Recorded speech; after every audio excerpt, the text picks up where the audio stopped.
அப்பிட்டாருங்க of ஸ்டம்பில் ஒரு 4.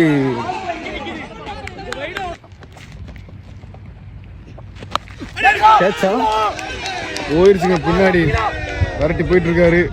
4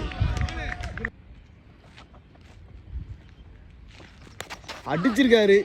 அழகா போய் 6 மாறிடுச்சு. பரத்துப்பேட்டில் அடிச்சிருக்காரு, நேருக்கு நேரு. இது 6 பரத்துப்பேட்டில். இது இந்த ஓவரில் 2வது 6.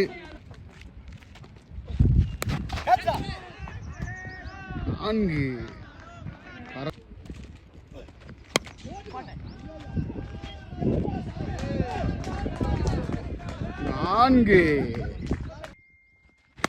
அடக்கியிருக்காரு. அடைக்காத 4 மாத்திட்டாரு.